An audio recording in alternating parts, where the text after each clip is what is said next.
Esse é o Segurança Legal, episódio 393, gravado em 23 de maio de 2025. Impactos do analfabetismo funcional na tecnologia. Neste episódio, fazemos uma análise da pesquisa do INAF com o foco de seus impactos na tecnologia.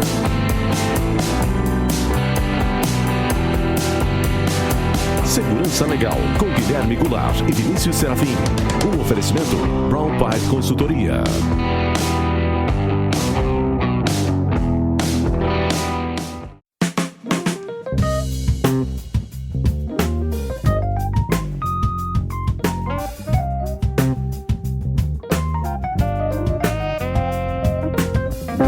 Sejam todos muito bem-vindos. Estamos de volta com o Segurança Legal, o seu podcast de segurança da informação e direito da tecnologia. Eu sou Guilherme Goulart e aqui comigo está o meu amigo Vinícius Serafim. E aí, Vinícius, tudo bem?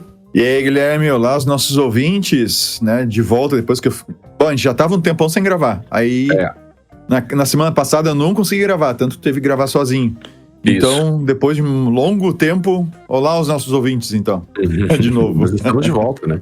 Nós somos resilientes, né? A gente não deixa a peteca cair. Sempre lembrando que para nós é fundamental a participação de todos por meio de perguntas, críticas e sugestões de temas. Vocês já sabem, é o podcast @segurançalegal.com, YouTube, Mastodon, Blue Sky e Instagram. Também temos a nossa campanha de financiamento coletivo lá no apoia.se/segurança legal. Se você puder, apoie. No último episódio, Vinícius, também comentei, né? Todas aquelas pessoas, quando a gente teve aquele problema de migração pro PicPay, né? Uhum. Muitas pessoas que foram pro PicPay não voltaram pro Apoia-se, então se você é uma delas, volte pro Apoia-se, a gente conclama você também. Isso é importante, o apoio pro podcast. Lá no YouTube você consegue ver os nossos rostinhos bonitos e também fazer seus comentários, curtir, enfim, tudo aquilo que vocês já sabem, né? Bom, nesse episódio, a gente nos chamou bastante atenção um texto publicado no Jota pela Ana Frazão, é uma autora bem conhecida na parte de IA e proteção de dados e do direito, né? E ela escreveu um artigo falando de título Analfabetismo Funcional e Riscos de Manipulação. A falta de educação da população brasileira potencializa os riscos do capitalismo de vigilância. Ela está correlacionando mais ali a ideia realmente do papel das Big Techs, de redes sociais e também de proteção de dados, né?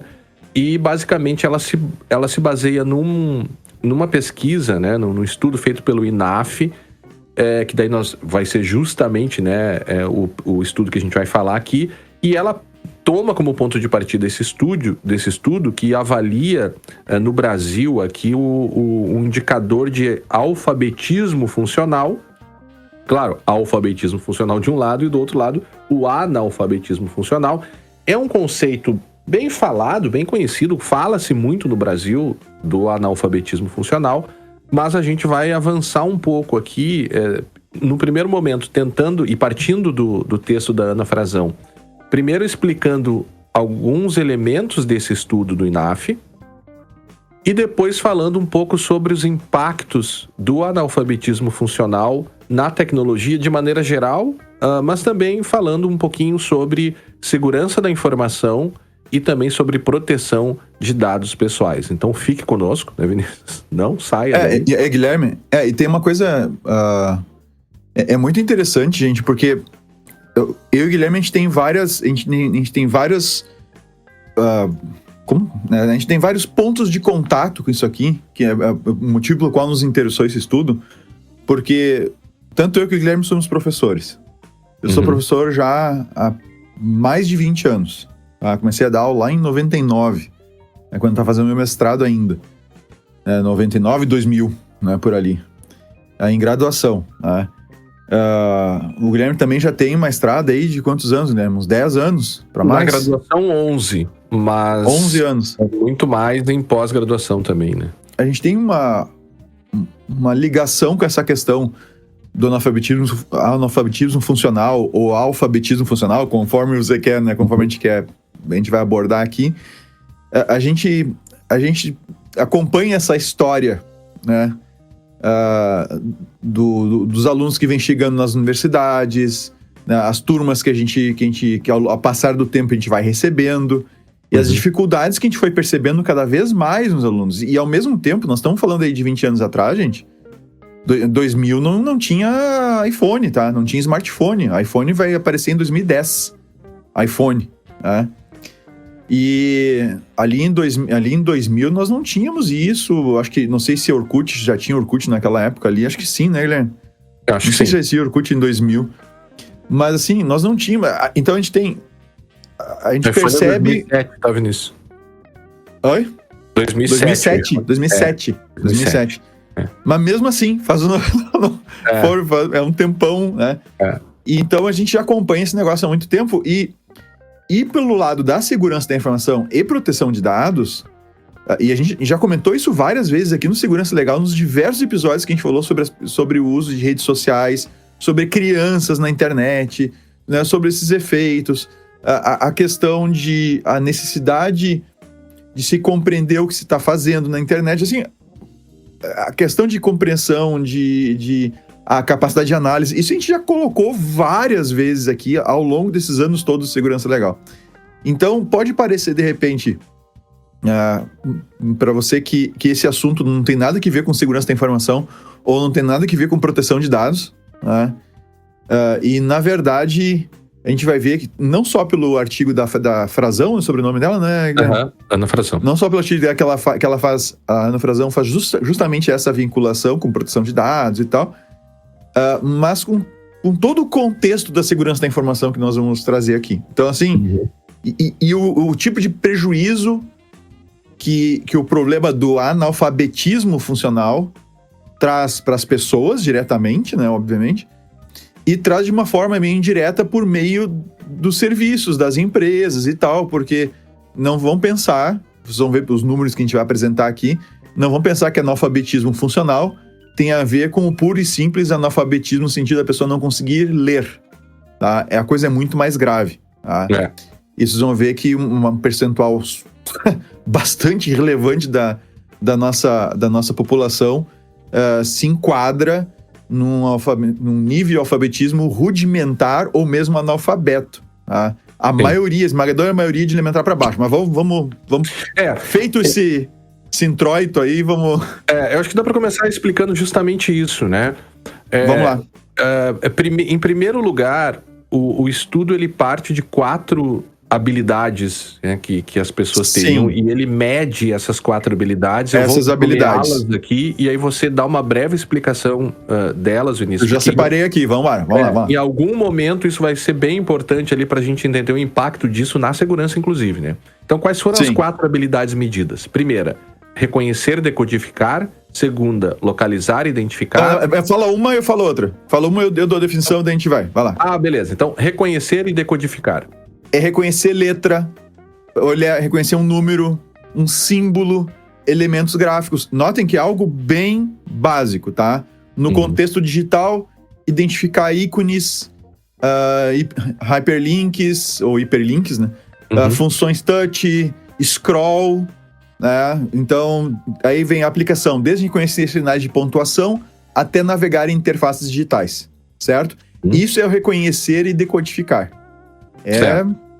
Básico do básico. Vamos lá. Eu acho que ele vai pro básico, pro mais complexo, né? Parece, isso aí. Né? Olhando assim.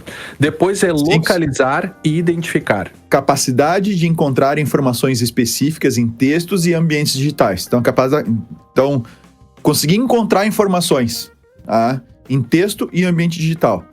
Complexidade da localização de uma informação saliente, ou seja, algo que está evidente no texto, até o uso de mecanismos de busca. Usar o Google. Claro. Tá? A aplicação dessa habilidade, encontrar dados em textos, tabelas, gráficos e sites. Certo. Ok? Depois, tu conseguir encontrar informação. Depois, avaliar e refletir. Tá. Avaliar e refletir, tá? Definição. Análise crítica, confronto de... Na verdade, essa pra mim é a 4ª, Guilherme. Acho que tu pulou compreender e inferir. Que ela tá... É verdade. Eu inverti a ordem. Direto pra... Eu anotei errado a ordem. É compreender e inferir, essa é a última, tem razão. Isso, compreender e inferir agora. Compreender e inferir, que é o próximo nível. Integração e interpretação de informações. Estabelecimento de conexões lógicas. Então, obter um conjunto, encontrar informações e estabelecer uma relação lógica entre elas. habilidades envolvidas aí, comparação, ordenação, operações matemáticas, deduções, etc. Tá? Aplicações dessa habilidade, resolver problemas, interpretar gráficos, fazer inferências. Certo? É isso. Tu conseguir, então, eu identifico as informações, eu consigo correlacionar essas informações e resolver problemas a partir delas. Certo. E a última habilidade, lembrando, a gente está falando sobre as habilidades aqui, é avaliar e refletir.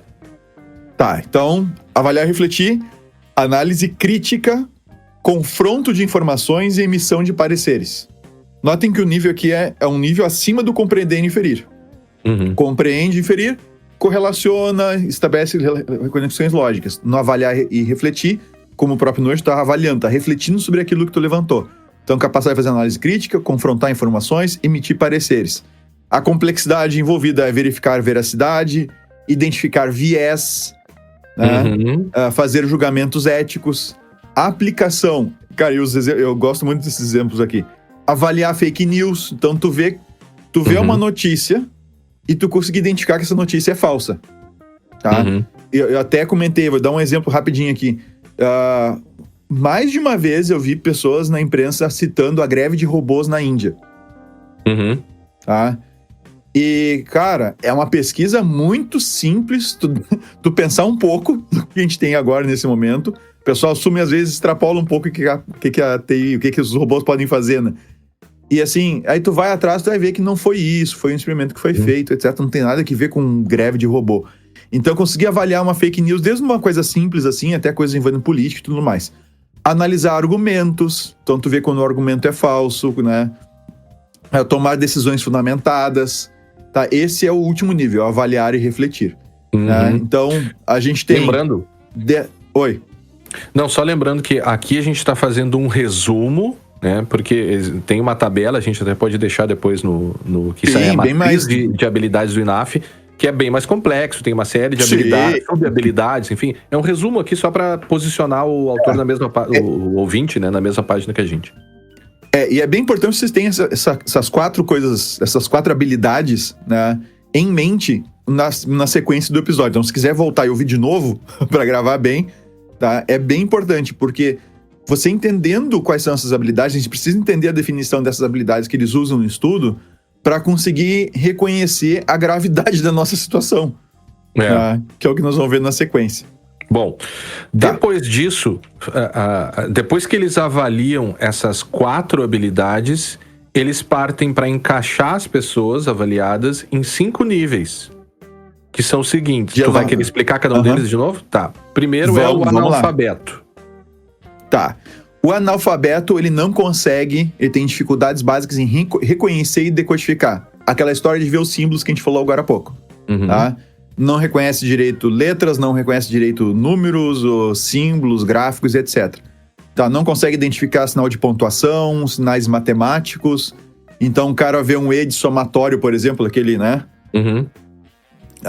O sigma, se eu não estou enganado, óbvio, eu não lembro o nome da... Eu sou analfabeto aí, mas eu acho que é sigma, eu acho que é sigma É sigma. Sigma, né? Tá. Incapaz de ler palavras e frases curtas, ou seja, não consegue ler uma frase curta, não consegue ler uma palavra, e não reconhece funções digitais básicas, gente. Não conhece hiperlink, não conhece ícone. Tá? Ou seja, cara, é analfabeto...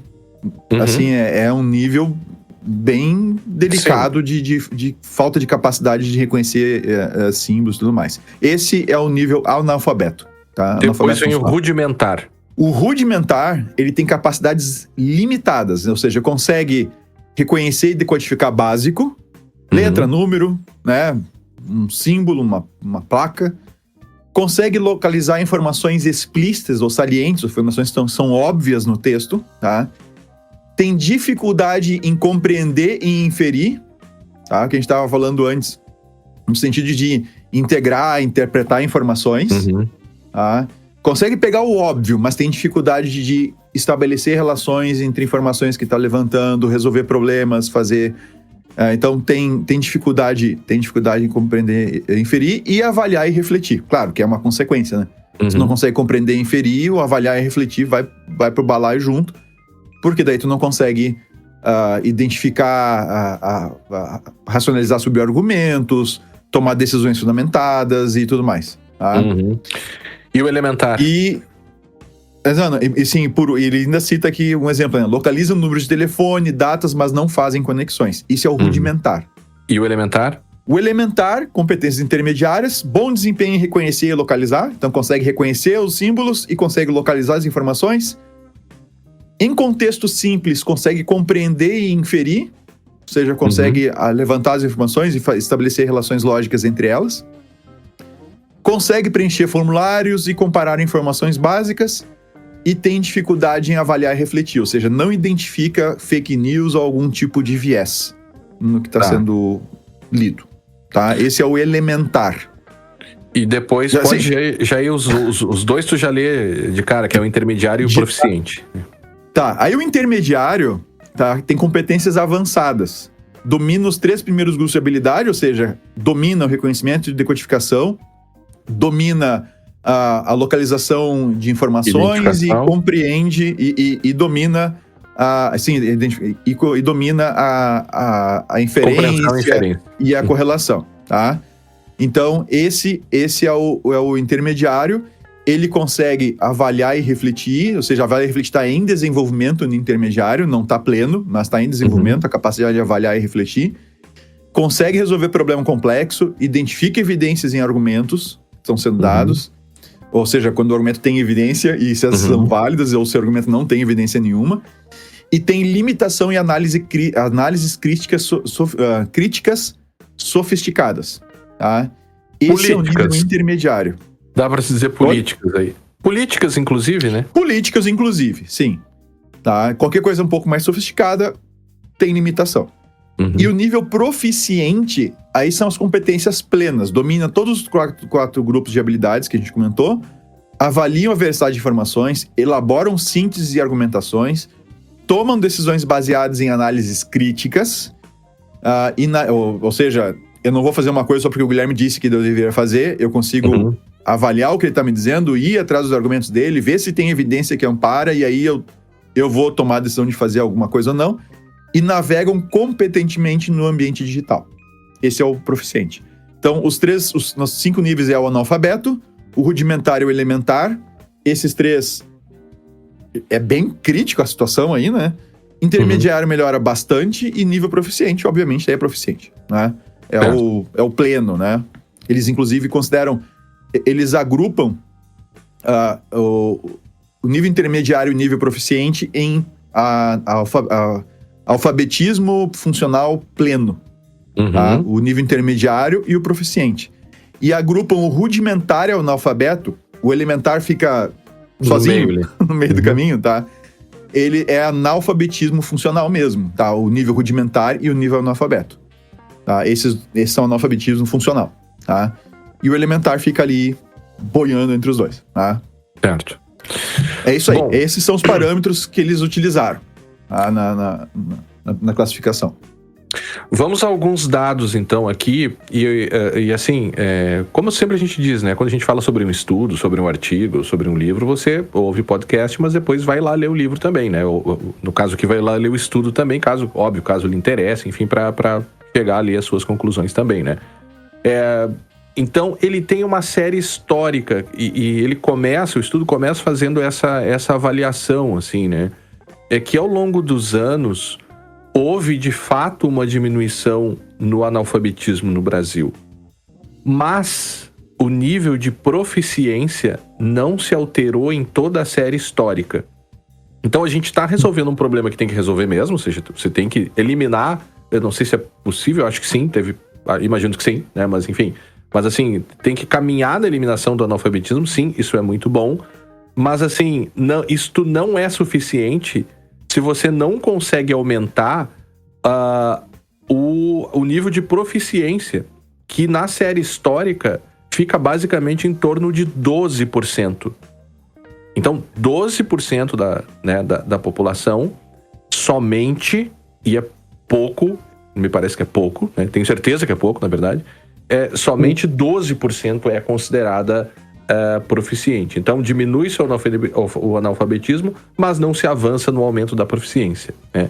Inclusive, a última série histórica que foi avaliada, a última foi em 2018, né? Claro, essa de 2024, mas a anterior foi 2018. Inclusive, o nível de proficiência baixou de 2018 para 2024. A gente foi de 12% para 10%. Diminuiu a proficiência. Claro, o entorno de 12 ali que eu falei é uma média dos valores históricos de proficiência de todas as avaliações. Mas da última para essa de 2024, baixou, né? E uma outra coisa interessante é que não dá para fazer uma correlação direta no alfabetismo com escolaridade. Ou seja, a gente poderia imaginar que a pessoa que concluiu o fundamental, ela não seria analfabeta funcional. E os números dizem o contrário. Na verdade, que 43% dos analfabetos funcionais estão em quem concluiu o fundamental, né? Você poderia imaginar que o ensino fundamental poderia preparar a pessoa para algumas dessas análises de competências mais avançadas, né? Claro, 67 aqui, né, não estaria como analfabeto funcional, mas eu ainda tenho um grupo muito grande de pessoas de 43 aqui, né? Aqui também nível de proficiência, 38% estudou o ensino médio e 54% do nível de proficiência ensino superior. Mas dentro do ensino superior, né, também tem uma coisa interessante, e eu acho que esse foi o número que mais nos chamou a atenção, né? No ensino superior, 1% é considerado analfabeto, 11% rudimentar, 27%, e portanto ali analfabetos funcionais, né, se a gente juntar analfabeto e rudimentar, são 12% no ensino superior. Ficando com 27% na graduação. 27% elementar, 38% intermediário e somente 23% proficiente com o ensino superior. E a gente poderia... E eu confesso que eu imaginava que era mais, né? E a pessoa que conclui o ensino superior... Esperava mais, pelo menos. Porque se você junta rudimentar, elementar e analfabeto, dá 39%, né? Das pessoas que estão no ensino superior. Me chama a atenção, Guilherme, de maneira geral, que existe... Quem cursa até a 5ª série do ensino fundamental, né? Tem 39% ainda são analfabetos. Tá? 39%. Da 6ª série em diante, esse número cai muito, tá? Ele vai para 5,6%. Então, ele vai de 39% até a 5ª série, analfabeto, tá? E cai para 5,6%. Então, o cara fazer até a 5ª série não quer dizer que ele é alfabetizado, de fato. Tem um nível muito alto de analfabetismo. Da 5ª série em diante, da 6ª série em diante, isso cai para 5,6%. E aí, o rudimentar não altera tanto. A gente esperaria que aumentasse, né? Mas assim, até a 5ª série, o rudimentar é 42%. E da 6ª à 9ª, o rudimentar é 40%. Não, o rudimentar, desculpa, é 37%. Chega até a cair um pouco. Claro, porque aumenta o elementar para 40%. Então, tem um aumento bastante expressivo do elementar, do nível elementar, que é de 15% em quem fez até a 5ª série, e que vai para 40% de quem fez entre a 6ª e a 9ª. Então, tem uma mudança muito forte ali até o ponto da 5ª série, da 5ª série até o 9º ano. Da 6ª série até o 9º ano. Tem uma mudança muito forte. Já do 9º ano para o ensino médio, tá, a gente vê uma redução, um analfabeto reduz de 5,6 para 0,9, né? Em termos relativos é bastante, tá? O rudimentar vem de 37 para 15, metade. O elementar de 40 vai para 45, aumenta, tudo aumenta. O intermediário vai de 14 para 29% e o proficiente de 2,9 para 8,9. Então melhora bastante até o ensino médio. Tem uma mudança assim, bastante... Tu tem 8% só de proficiente com o ensino médio. Ainda assim, no ensino médio é 8% de proficiente. E o intermediário, né, que esses dois tu consideraria aí como alfabetizados funcionais, né, plenos, né, o proficiente e o intermediário, a gente está falando aí de 31% aproximadamente, tá? E o resto, ou seja, os outros 60%, A gente tá falando aí de elementar, rudimentar e analfabeto no ensino médio. O que é ruim, né? 60% é um número ainda muito ruim. Só que esses números, quando tu vai para o ensino superior, o analfabeto continua muito parecido. 0,9 no ensino médio, 0,7 no ensino superior. Eu não sei como é que... Cara, deve ser algum erro. Não é possível que tenha alguém analfabeto funcional no ensino superior. Mas, enfim, tá, assim, não deveria ter. Não tem cabimento, mas enfim. Mas não muda nada. 0,9, 0,7, quase nada. O rudimentar vai de 15,9 para 11,2, tá? O elementar cai de 45 para 26. Aí, claro, aumenta o intermediário de 29 para 37 e aumenta o proficiente de 8,9 para 23,5. Mas ainda assim, a gente tem aí 26% de elementar, dá 37%, aí uns 38% aproximadamente de elementar para baixo. Que a gente tem. Então, assim, como é que eu vou te dizer assim? É bastante preocupante esse resultado aí, viu? Tu percebe uma melhora, mas não no ritmo que deveria ser. Suficiente. Assim, tu não pode ter analfabeto até a quinta série. No analfabetismo, né? Analfabeto mesmo, tem que acabar ali. Não pode ir pro sexto nono ano, por exemplo. Mas a gente sabe que tem, né? É claro, o estudo aponta isso, né? Eles também avaliaram o alfabetismo no contexto digital. E aí, os números são interessantes também, né? E daí, eles só mediram em 3 níveis, que seria baixo desempenho, médio desempenho e alto desempenho. De maneira geral, aqui no contexto digital, 25% tem baixo desempenho, 53% médio e 23% alto, né? Baixo e alto aqui se equivalem, né? Mas, no proficiente, é bem interessante. Para quem é proficiente lá da outra classificação, né? Ou seja, no âmbito dos proficientes, 60% tem nível de alto desempenho no contexto digital. Você poderia imaginar, todo mundo que é proficiente tem alto nível no contexto digital. Não é verdade que aquele que é proficiente está diretamente, 100%, tem alto desempenho no nível digital. E ainda quando você olha o nível de escolaridade, só 39% do nível superior tem nível de alto desempenho no contexto digital. O que também nos coloca uma situação de que o nível superior, tu não tem necessariamente nível superior ligado a alto nível de desempenho digital. E aí isso liga com uma coisa que a gente tem falado aqui já há bastante tempo. Claro que o objetivo não é ficar falando sobre os elementos de educação aqui, o porquê que isso é assim, né? É uma questão mais da educação, que foge um pouco da nossa esfera aqui. Mas a gente, enquanto educador, sabe que o contexto digital, o uso de ferramentas digitais não foi plenamente colocado nas situações de educação, tanto básica, fundamental, enfim, mas também no superior, né? A gente não conseguiu incluir ferramentas menos complexas da IA no ensino superior. Há uma dificuldade de lidar com isso. A gente nota, inclusive, hoje, a dificuldade dos alunos usarem programas muito básicos no Word, Excel, né? Ou seja, eles têm dificuldade nesse tipo de competência também, né? Eles fizeram avaliações de faixa etária, né?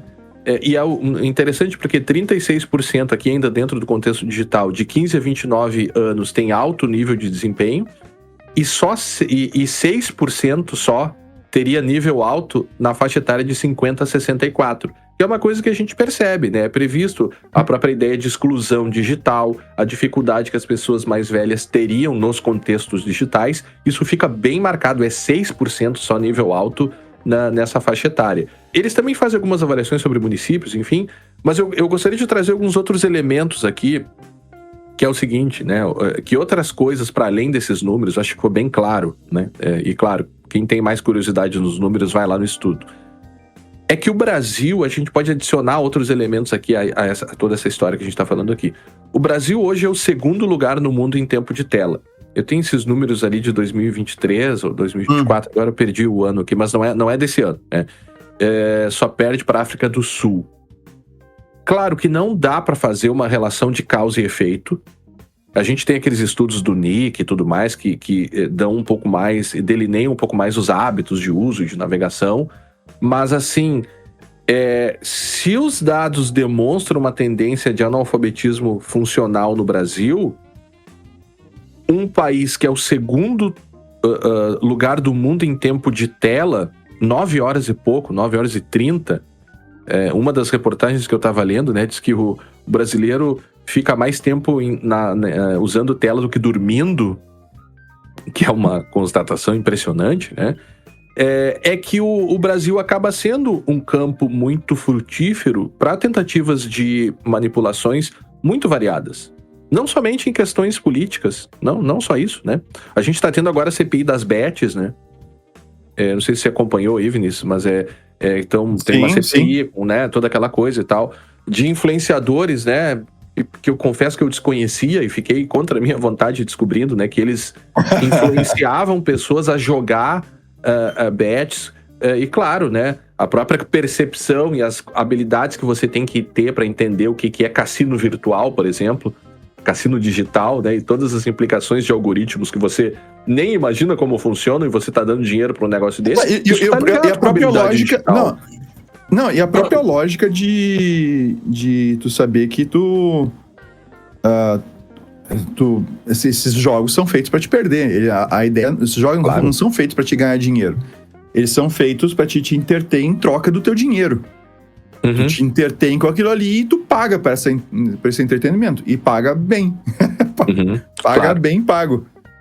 Mas o impressionante é a gente ver que tu tem influenciadores digitais que de fato conseguem influenciar grandes grupos de pessoas a entrar nisso, né? E os números são milionários que eles ganham com as bets, né? Sim, então tem um aspecto moral e ético aí, mas também dá para você fazer uma relação, ou seja, em qual contexto quem que essas pessoas estão influenciando? Esse é um ponto, né? E tem um outro dado, né? Esse é de 2024, que é uma pesquisa dos hábitos de leitura do brasileiro, né? 53% dos brasileiros não leem livros. Lembrando que, para essa pesquisa, o que eles consideram ler livros é aquele que leu inteiro ou em partes pelo menos um livro de qualquer gênero, impresso ou digital, nos últimos 3 meses. Então, para a pesquisa, é leitor quem lê um livro inteiro ou em partes. Ou parte. E sabe o que é mais de um livro? E juntando tudo isso, sabe o que mais me chamou a atenção nesse estudo, agora dos livros, é a pesquisa Retratos da Leitura de 2024, é que no ensino superior, somente 63, e eu digo somente 63 porque eu acho que teria que ser 100, né? Mas somente 63% são leitores. Entre a escolaridade, 63% dos leitores, melhor dizendo, tem ensino superior, né? Era 68 em 2019. Bom, dito tudo isso, feitas essas análises e explicados os números, eu acho que dá pra gente passar agora pros impactos, Vinícius. Ou seja, quais são os impactos mais para a parte tecnológica, lidando mais para a parte tecnológica de analfabetismo funcional? Ou seja, quais são as consequências disso, né? E logo, eu falei agora, acabei de falar sobre a parte das bets, né? Ou seja, a dificuldade que a pessoa tem de lidar com uma economia, não somente uma economia digital, mas lidar com a economia, saber o que é poupar, saber o que é investir. Claro, o investimento tem que passar pela pessoa ter dinheiro ou não, mas eu digo, você compreender contextos financeiros e econômicos, essas pessoas não conseguem, o analfabeto funcional não consegue. E aí você nota, se a gente quiser puxar um pouquinho, a gente ainda não vai entrar em segurança, mas se você quiser puxar um pouquinho para a segurança na economia e em parte financeira, você tem toda a questão de fraudes bancárias, né? O Brasil, a gente sabe, tá sempre falando aqui nós, né? A gente tava iniciando a gravação e recebendo ligações de fraude aqui, né? O Brasil é campo frutífero para isso. O tempo todo. As pesquisas de jurisprudência que a gente faz aqui, que eu faço semanalmente, assim, em questão de segurança e violação de dados pessoais, a grande maioria são fraudes bancárias, né? Então veja, há campo para que fraudes bancárias, né? Você começa a entender o contexto no qual essas fraudes se dão. Sem falar em questões de empregabilidade, superendividamento, hábitos de consumo. E toda a questão da compreensão de desinformação de uma maneira geral. O objetivo aqui não é falar sobre fake news e desinformação de maneira geral. Mas quando a gente olha para as habilidades e lê, né, se você for lá e for ler a habilidade de avaliar, refletir, ela está diretamente relacionada à identificação de desinformação. E isso não é só política, a gente sabe que o político aqui tem um impacto forte no Brasil, mas também é saúde, né, gente? A gente está vendo, né, e a gente viu durante a pandemia tudo aquilo que aconteceu e as más compreensões relacionadas a questões científicas muito bem estabelecidas, né, e o abandono cada vez maior, não só no Brasil, no mundo isso também tem acontecido, né, mas o abandono de campanhas de vacinação e né, a diminuição, melhor dizendo, de número de campanhas de vacinação. Então, isso me parece que está bem conectado à própria ideia de qualidade de conteúdo, né? Qual é o conteúdo que floresce para analfabetos funcionais, né? Será que a gente não poderia fazer uma relação com engajamento e florescimento de conteúdos frívolos, né? A gente tem agora a IA agora permite que se criem os chamados conteúdos de brain rot, né? Os brain rot vídeos, e eu me deparei com alguns desses aí nos últimos tempos e é bem típico, você percebe que aquilo é IA, né?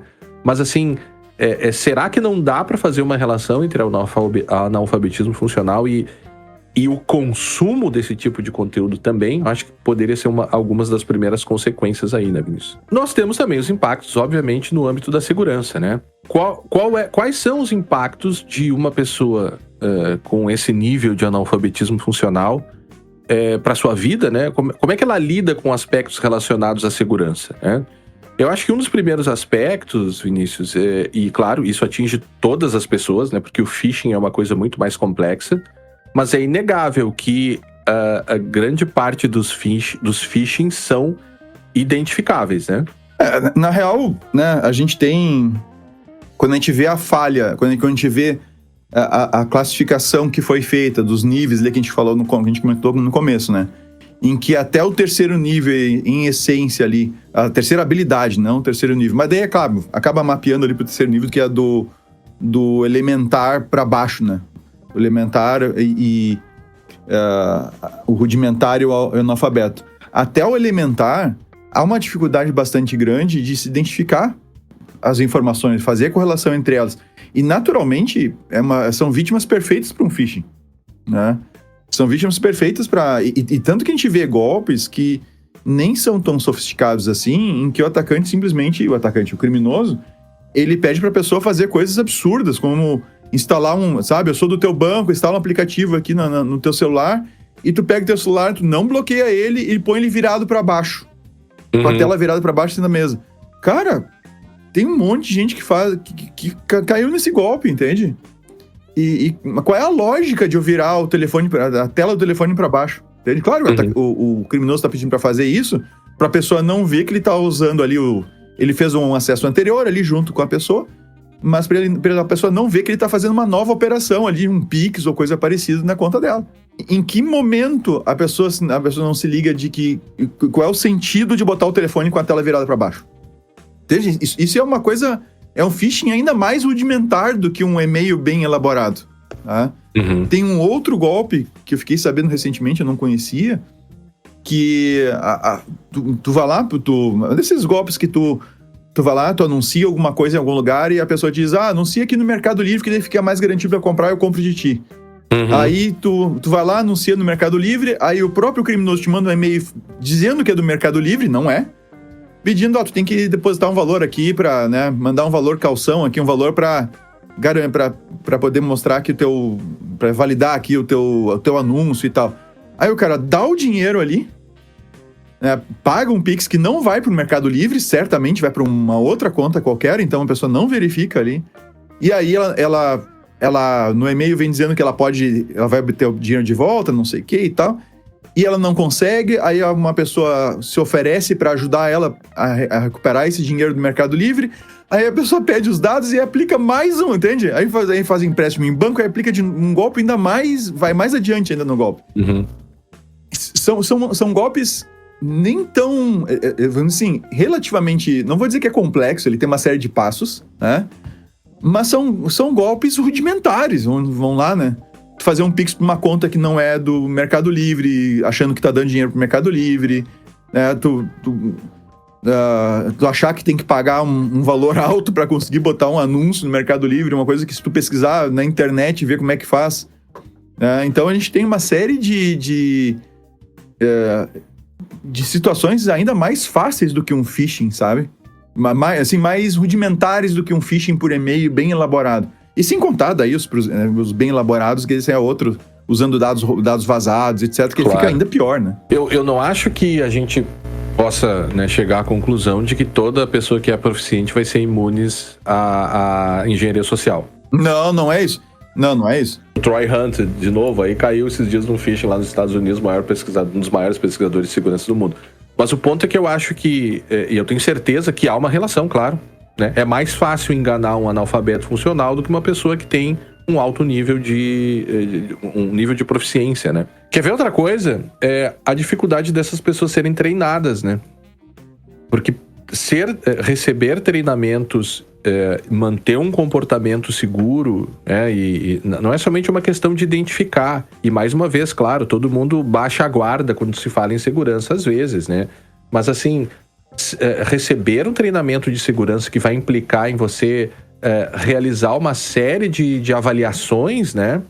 Ou seja, comportamento seguro, no fundo das contas, né? Qualquer comportamento seguro está diretamente relacionado à verificação e avaliação de riscos. Claro, a gente sabe que é difícil avaliar riscos, não é algo fácil, mas assim, riscos do cotidiano, né? Você precisa, se o mundo está cada vez mais digitalizado, os sistemas, então, tem que usar a GovBR, aquela coisa toda, né? A própria questão do GovBR, fraudes ali que acabam, né? Muitas delas, claro, sem conexão com sem a participação do próprio usuário. Mas, de qualquer forma, quando a gente fala em segurança da informação, e veja, Vinícius, quando a gente fala em segurança da informação em nível empresarial, o treinamento é um dos grandes, né, um dos grandes elementos, né, para lidar com esse risco pessoal. E pessoas analfabetas funcionais dificilmente vão conseguir ser treinadas de maneira eficiente, né? Ou seja, então tem a questão de treinamento e comportamento seguro. E a gente vê isso na pesquisa, mas a gente sabe também na prática isso, né? A gente vê pessoas bem formadas, e às vezes com frequência, na mesma universidade, na mesma faculdade, na mesma turma, né? A gente vê pessoas que se formam, assim, que infelizmente elas não deveriam nem estar sendo... Sabendo o mínimo. Elas não deveriam... E olha lá, assim, cumprindo os requisitos, assim, como quem faz uma prova e cumpre os requisitos da prova. Mas ela não conseguiu efetivamente desenvolver uma capacidade analítica mais aprofundada naquela área do conhecimento, naquele campo no qual ela deveria estar se dedicando, né? E a gente vê muito disso acontecer, sabe? No dia a dia, das coisas que a gente vê dentro da universidade, na faculdade, no nosso trabalho. Então, cara, não necessariamente, entende? Aquele seja que ele tem um valor que eu fiz aquilo, mas aquilo ele não garante que eu tenho domínio sobre aquele assunto, tá? Se eu não for para além daquele curso, não for para além daquela prova. Você tem, no final das contas, meio que um risco sistêmico aqui, né, na segurança corporativa, né? Porque as empresas não são entidades, né, etéreas, né? As empresas são compostas de pessoas, né? Então você vai ter, falando sobre segurança mesmo, segurança da informação aqui, né? Você vai ter tanto pessoas atuando nos mais variados níveis de atividades não relacionados com a TI, então os funcionários todos daquela empresa, né, que não são funcionários de TI, mas que lidam, né, tem e-mail, tem computador, operam os sistemas da empresa, trocam informações entre si, né, recebem documentos, sei lá, fazem lá os seus trabalhos, né, cotidianos. E você tem o pessoal da TI, que vai lidar com isso. Qual o impacto? Então, eu acho que aqui a gente está fazendo um exercício, né, Vinícius? É mais um exercício ali de partindo disso, chegar a possíveis impactos. Ou seja, aqui nós estamos expostos, né? A gente está exposto a perigos de riscos sistêmicos. Porque eventualmente pessoas que também trabalham na TI podem estar sujeitas a níveis baixos de competências ou de habilidades medidas por essa pesquisa, né? Então, veja, o risco que é uma pessoa que atua numa dessas áreas sem conseguir exercitar habilidades fui até ver aqui, de avaliar e refletir, que seriam as últimas, o último nível, né? E a gente conversava antes aqui, né, Vinícius? Como é que uma pessoa que não tem a habilidade de avaliar e refletir consegue, por exemplo, analisar adequadamente logs num incidente? Uhum. Ou lidar com incidentes, e agora eu tô falando de pessoal da TI, de segurança mesmo, né? Veja que coisa complexa, né? Claro que para qualquer profissão, se a gente for na verdade, qualquer profissão... Se for, a gente tá falando da nossa área, a gente tá falando da nossa né? área, né? Da área de segurança mesmo. Então isso me chama bastante atenção. Outra coisa é como é que você lida com mecanismos de segurança mais avançados, né? Será que um analfabeto funcional consegue compreender o que é a autenticação em 2 fatores?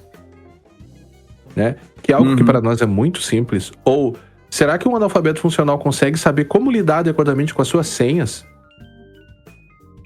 Né? Eu acho que mas aí não precisa, não. Aí não precisa nem ser analfabeto funcional, né? A gente tem gente que não é analfabeta funcional, muita gente que usa a mesma senha em tudo quanto é canto. Mas todo mundo que eu converso... todo mundo que eu converso e quando a gente, né, quando não é da área de TI, né? A gente tá num grupo de pessoas e tal, e aí acaba comentando sobre a questão da senha. Cara, quase todo mundo usa a mesma senha em tudo quanto é canto.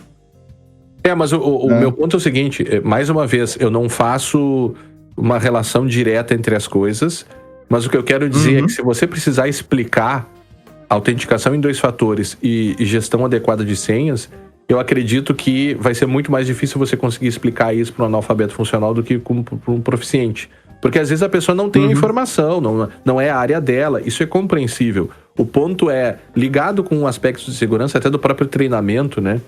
Porque a pessoa tem que entender o porquê da gestão adequada de senhas, né? Não é só dizer, você explicar como... Não, mas se o cara não entende... quando a pessoa não entende o porquê daquilo, ela pode não conseguir cumprir aquela regra, né?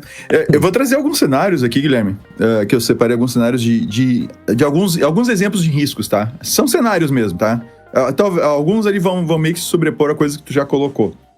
Um deles, obviamente, é ataque de engenharia social, só fazendo, né? Então, a gente tem cerca de 62% da população não consegue avaliar criticamente solicitações suspeitas, tá? 65%, considerando os níveis que eles avaliaram. Então, ataque de engenharia social é aquilo que a gente comentou do golpe do falso funcionário do banco, falso funcionário do Mercado Livre, etc, tá? Phishing em sites maliciosos, que a gente acabou de comentar.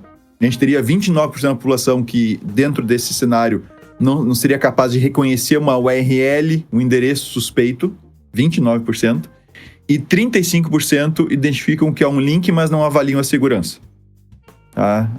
Considerando a distribuição. Então, a gente tem...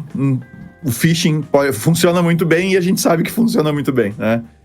Propagação de malware. Então, compartilhar malware por falta de compreensão, passar adiante, fazer download de arquivos sem identificar riscos. Então, assim, muita gente confia no antivírus Baidu da vida e não sei o que para proteger o computador e fica instalando, né, coisas no seu computador. Ou instala um crackerzinho, né, lá para... no celular, então, os jogos no celular, os joguinhos inocentes no celular ali, o que o pessoal instala, não tem cabimento no tipo de coisa que instala, tá?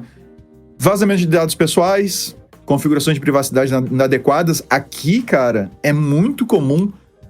Eu tenho conversado muito sobre IA com várias pessoas, né? E, cara, eu não vou dizer 100% que um ou outro eventualmente viu isso. Mas 99% das pessoas que usam IA, essas ferramentas de IA, não acessaram as opções de configuração de privacidade. Sim. Não desativaram, por exemplo, a possibilidade de usar as suas informações para treinar IA para os outros. E isso tá lá tá lá nas ferramentas e tudo mais, né? E aí, então a gente tem esse tipo de comportamento. E isso pessoas que não são analfabetas funcionais, tá? Porque senão não estariam nem usando direito a IA. Que é outro aspecto, né? Usar a capacidade que tem que ter para usar a IA adequadamente, né? Exatamente, tá? E aí a gente tem alguns impactos setoriais, né? Que ali Na parte do setor bancário, né? Alto risco de fraudes. Tem que ter interface mais intuitiva para 65% da população, né? Por causa dos dados que a gente viu aqui. Necessidade de educar o cliente. Então, a parte de e-commerce, fraude em pagamento, necessidade de processos simplificados. E aí a gente já viu o que a simplificação leva, né? A nossa experiência já nos mostrou isso. Ou seja, quando tu tenta simplificar demais o processo para o teu usuário, porque ele não tem capacidade de ele não consegue chegar... Se o processo for muito complexo, tiver autenticação de 2 fatores, não sei o que, ele não consegue chegar no resultado final que tu quer, que é a tua venda, que é a concretização do teu negócio, tu acaba sendo obrigado a simplificar esse caminho, e aí surgem problemas de segurança, tu fragiliza a segurança, tá? A parte de governo digital, quase... No último episódio, né, 4.000 e poucos serviços estão vinculados ao GovBR. Tá? Sim. E para te usar o GovBR, tu tem que ter, depende do serviço, tu tem que ter conta ouro, etc. Ou seja, tem que ter segundo fator, tem que estar ativo e tudo mais. Ou seja, exige um nível, gerador de código de uso único. Cara, muita gente nem sabe que isso existe, nem sabe o que é. Não, e só para não perde o teu fio, mas algumas pessoas já vieram me falar, né? E na minha família isso aconteceu já, né? De pessoas idosas que precisam fazer alguma operação. O que era? Ontem uma aluna veio me falar que a avó dela e tal, que precisou acessar alguma coisa que tinha que ser pelo GovBR. Não sei se era INSS, alguma coisa assim. Cara, eles não conseguem. Eles precisam de ajuda de uma pessoa da família para... né, entrar, né? Eu não tô dizendo que não deva ter as medidas de segurança, né? Mas assim, talvez a gente tenha que repensar algumas delas também, porque são pessoas que não são autônomas, né? Exatamente. E aí, Guilherme, eu queria compartilhar uma coisa bem interessante que eu acabei levantando aqui, até tu tem acesso ali também, tá? Eu compartilhei contigo ali na nossa pauta. É o item 6 ali da terceira guia, tá? Que é a parte de o que tu pode fazer de mitigação por nível. O que tu pode fazer para... Só que notem que aquilo que eu falei de tornar as coisas mais simples, muitas vezes isso aqui vai na contramão, tá? Vocês já vão entender o porquê. Então, por exemplo, para estratégia de mitigação desses problemas por nível. Então, para analfabetos funcionais, que são 29%, tá? Interfaces ultra intuitivas com símbolos visuais claros, alertas de segurança em linguagem muito simples, bloqueios automáticos para proteger contações perigosas e canais de atendimento humano para validação. O que a gente vê cada vez mais nos serviços? Sim. Canais de atendimento automatizados que dá raiva só de tentar conversar com os caras, não consegue. Bloqueio automático, sim, tem vários serviços que tem de fato bloqueio automático, mas tem vários que simplesmente não tem nenhum tipo de bloqueio automático. E se bloquear... Alguns tu tem que habilitar, né? E se bloquear, eu preciso de um canal de atendimento, e aí o canal de atendimento, né, falha. E aí a parte de interface ultra intuitiva, a gente sabe que interface muitas vezes não é o forte das aplicações que a gente instala no celular e vê por aí. Bom, isso pro nível, pro analfabeto funcional. Pro nível elementar, que são 35%, não são 29%, são 35%. Tá? Indicadores visuais de segurança, cores, ícones grandes, confirmações duplas para ações sensíveis. Cara, tudo que alguém que tem um aplicativo quer fazer uma venda do início ao fim, tudo que não quer é ficar pedindo um monte de confirmação. Tem que ser o mais simples possível, né? E aqui vai na contramão, né? Então, confirmação dupla para ações sensíveis, educação contextual no momento da ação, explicar o que tu está fazendo, tá? E aí, eu dou um exemplo para vocês de ferramentas. Vocês podem acessar o ChatGPT, olhar nas configurações do ChatGPT na parte de dados, de controle dos dados. Aí vai estar assim, ó, usar os seus dados para treinar o modelo para todos, ou coisa parecida. E vai estar escrito no lado assim, ativar. Só que, claro, eles não puderam usar o Maya para fazer a tradução direitinho, né? Na verdade, o ativar deveria ser ativo. Porque quando eles colocam ativar, eles querem dizer que está ativo.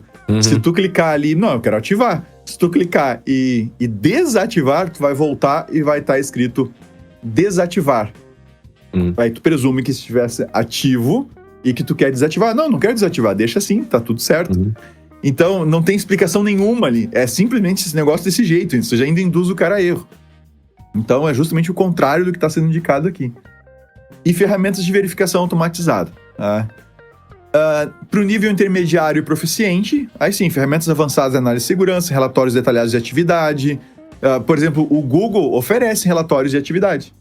Você pode, inclusive, habilitar para crianças e tudo mais. A Microsoft também tem uma ferramenta semelhante. O que normalmente acontece? As crianças fazem o que querem no telefone e os pais não fazem ideia do que elas estão fazendo e não sabem nem como verificar o que elas estão fazendo. Né? Configurações granulares de privacidade, muitas ferramentas têm. E capacitação para esse intermediário proficiente atuar como multiplicador.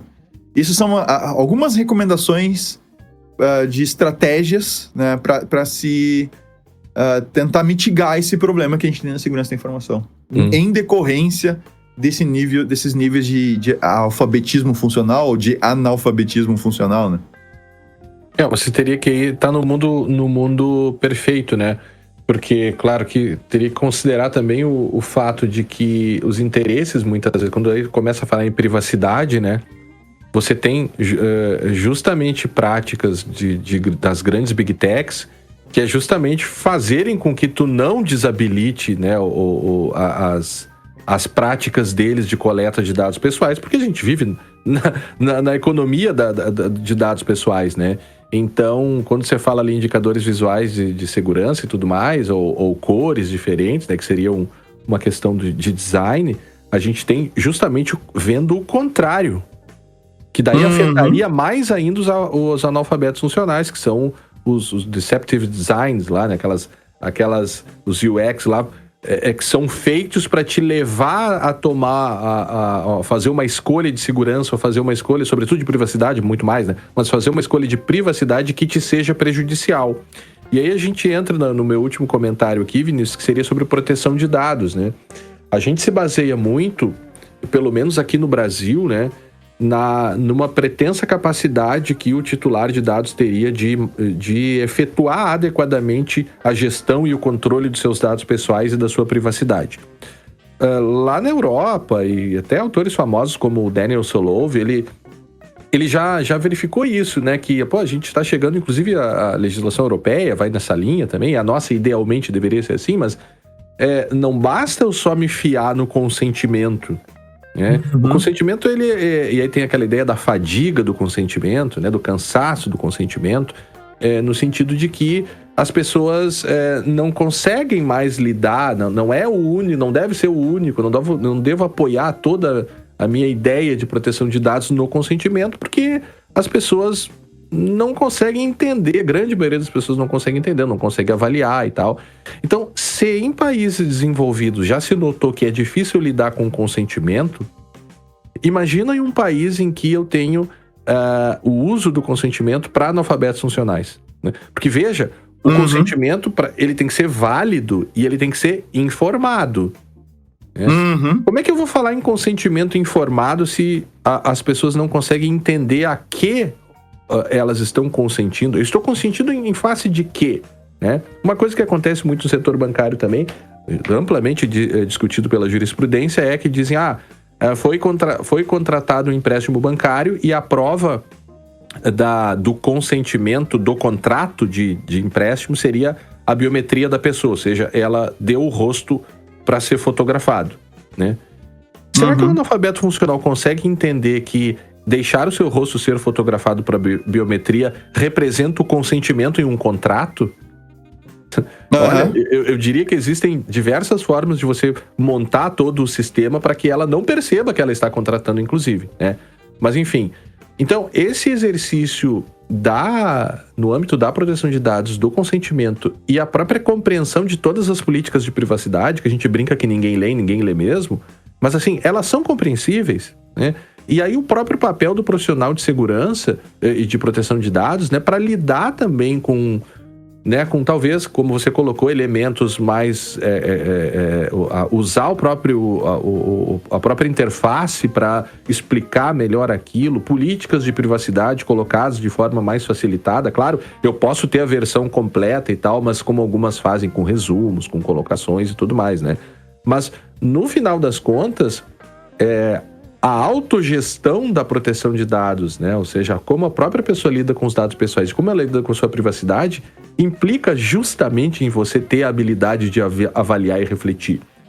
Compreender o próprio valor da proteção de dados não deixa de ser uma atividade complexa de avaliação e reflexão sobre a própria proteção pessoal. Porque você não sabe o que é que acontece. As pessoas dão os seus dados, elas não estão nem aí. E isso acontece com muitíssima frequência, né? Elas não se importam. Não porque elas são más, não, elas não se importam porque, em muitos casos, me parece, acho que essa, né, há uma relação com o analfabetismo funcional, de você não conseguir entender que aquela é uma medida de proteção para ti mesmo, né? É isso aí, Guilherme. A minha última contribuição é que esses dados, no final das contas, colocam 65% da população brasileira num cenário de deficiência, assim, de limitação bem delicado. E 65% não é pouca coisa. Tá? Você está incluindo o intermediário aí, né? Sim, ele inclui o intermediário junto nesse 65%, tá? Tá. E a gente tem... E me parece que a gente já tem até a gente já tem uma certa dificuldade das pessoas no uso da tecnologia. Óbvio que a tecnologia tem alguns riscos intrínsecos, né? Alguns riscos que são dela mesmo. Mas a gente percebe aquela história do elo mais fraco, mais uma vez. Né? O elo mais fraco, com relação aos riscos, é o ser humano. E ainda mais com esse nível de formação que a gente está dando, né? Ou seja, que nós, como sociedade, estamos fornecendo, né? Estamos produzindo. Então, assim, a gente vai ter problemas cada vez maiores com relação a isso, principalmente considerando essas mudanças que são cada vez mais rápidas com relação a nossas ferramentas, como a IA, né? A IA, sim, vai desbancar o trabalho de muita gente. Considerando esses níveis que a gente tem aí, né, a IA vai, assim, a IA, a gente fala da AGI, né, que vai superar o ser humano e não sei o que e tal, a inteligência artificial geral vai superar o ser humano, mas vamos lá, né, acho que ela já faz coisas, hoje como ela tá sendo ruim como ela já é muito melhor do que muita gente, né, em certas tarefas, tá? E se a gente não der uma educação decente, não der uma formação decente para as pessoas, isso vai se tornar cada vez pior. A gente vai ter um distanciamento cada vez maior nesse sentido.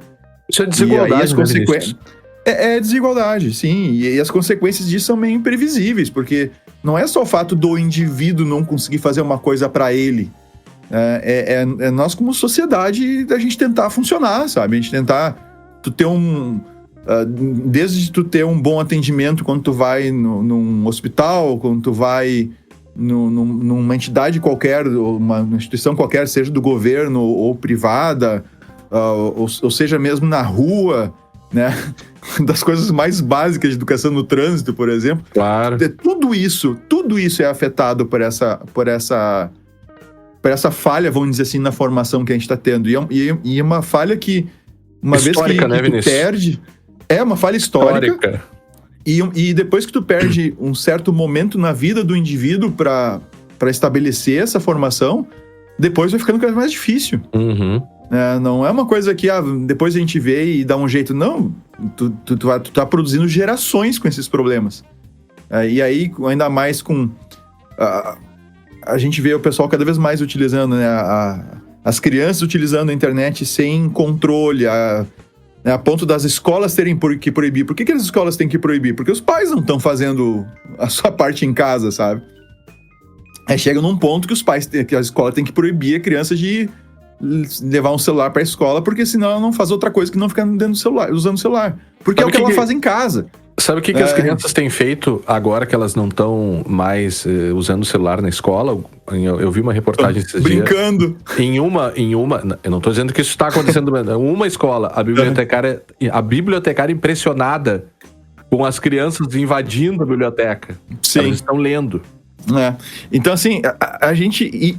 Mas nota que isso aí, essa proibição é em decorrência de uma falha dos pais. E aí a gente eu colocaria a sociedade também, as redes sociais, que empurram tudo isso. Não acho que seja uma coisa que o pai consegue evitar, entende? Eu acho que tem um componente forte das redes. Cara, mas assim, ó, tu entregar ou não o celular para uma criança de 6 anos é uma decisão dos pais da criança, entende? Não, a rede social não vai chegar nela se o pai não permitir, entende? Agora, no momento que tu entrega e deixa que se vire, aí sim, aí você foi, né? Então, mas ao mesmo tempo, Guilherme, e a gente conversava sobre isso antes de gravar, a gente já tem uma geração que não tem o hábito da leitura, a gente já tem uma geração que já tem essas dificuldades todas, né, relacionadas ao que esse estudo apresenta, e essa geração é responsável por uma nova geração que são seus filhos ali que estão vindo e esses pais, essa geração não tem condições, né, de plenamente acompanhar os seus filhos no que está acontecendo e muito menos compreender a tecnologia, né, os malefícios principalmente que a tecnologia traz e que ele deveria estar orientando os seus filhos, etc. Então, assim, o cenário não é bom, apesar de, se vocês olharem o estudo, vai aparecer aparenta ter uma certa melhora com relação nas faixas etárias ali, né? Do pessoal que está vindo e do pessoal já uma faixa etária mais elevada, mas eu ainda estou muito preocupado com isso, viu, no final das contas. Tá bom. Eu preciso ir indo, Vinícius. Perfeito. Vamos lá, eu terminei, essa foi minha última. Não, vamos lá então. Então, esperamos que tenham gostado, né, do episódio de hoje. Nos encontraremos no próximo episódio do podcast Segurança Legal. Até a próxima! Até a próxima!